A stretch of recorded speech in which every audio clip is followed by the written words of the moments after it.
Bismillahirrahmanirrahim. Assalamualaikum warahmatullahi taala wabarakatuh. Salam sejahtera, selamat pagi Tuan Pengerusi. Pendek dan sedikit saja daripada Sdn Besar, 3 perkara saja yang nak disentuh. Saya terus kepada butiran 030300 dan 040500 berkaitan dengan IKMA, Institut Koperasi Malaysia. Kita tahu IKMA adalah institusi yang melatih dan memberi ilmu kepada ahli-ahli lembaga lebih 15,000 koperasi di seluruh negara. Dan kini telah memiliki sebuah universiti, iaitu Universiti Keusahawanan dan Koperasi Malaysia. Ini universiti yang pertama sekali diwujudkan selepas koperasi wujud di negara kita 100 tahun yang lampau, iaitu sejak wujudnya koperasi pada tahun 1922. Hanya dengan peruntukan sebanyak 16 juta lebih dan 10.8 juta, saya kira bagaimana IKMA nak merancangkan operasi dari segi pemasaran, reach out universiti kepada pengetahuan umum dan bagaimana nak memberi latihan, nak memberi kursus, nak memberi seminar kepada ahli lembaga dengan peruntukan yang sekecil itu. Jadi mohon kepada pihak kementerian untuk kita tengok bagaimana kita nak menambah lagi supaya lebih memudahkan pihak IKMA melaksanakan tugasannya dengan cukup sempurna.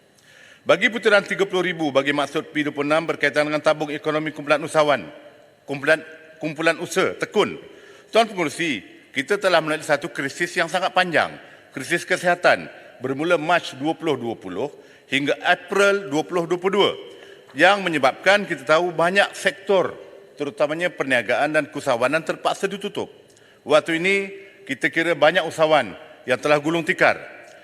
Tekun ini Tuan Pengerusi institusi pembiayaan yang sangat hampir, sangat signifikan dengan usahawan selain daripada Bank Rakyat, SME Bank dan lain-lain. Malangnya, dalam bajet kali ini hanya diperuntukkan sebanyak 330 juta saja. Berbanding saya kira keperluannya lebih daripada 800 juta. Jadi ini katakanlah Tuan Pengerusi, setiap usahawan meminjam purata RM10,000 dengan peruntukan sebanyak 330 juta hanya boleh bagi pinjam kepada 33,000 usahawan saja. Dan kita tahu hampir ataupun lebih 40,000 usahawan telah gulung tikar. Ini usahawan mikro gulung tikar sewaktu krisis kesihatan yang cukup panjang ini, tidak termasuk usahawan-usahawan informal yang di luar sana.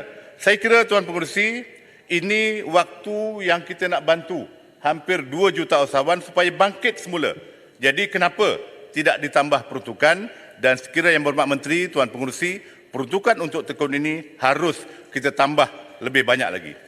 Kemudian saya masuk kepada butiran 96,000 bawah kepala 26 berkaitan peruntukan latihan kepada INSCAN. INSCAN ini adalah sebuah institusi yang melatih usahawan-usahawan walaupun semudah untuk mengurus tunai, dan kita nak ajar mereka mahir selok-belok bagaimana nak menjadi usahawan-usahawan yang berjaya. Sebagaimana saya sebut tadi Tuan Pengerusi, walaupun hanya untuk memberi kursus bagaimana nak urus tunai saja. Tetapi peruntukan yang diberikan hanyalah RM11 juta. RM11 juta terlalu kecil untuk melatih lebih daripada 2 juta usahawan-usahawan mikro dan usahawan-usahawan informal. Kita melihat pada buku keperluan untuk kita melatih usahawan adalah lebih daripada RM80 juta.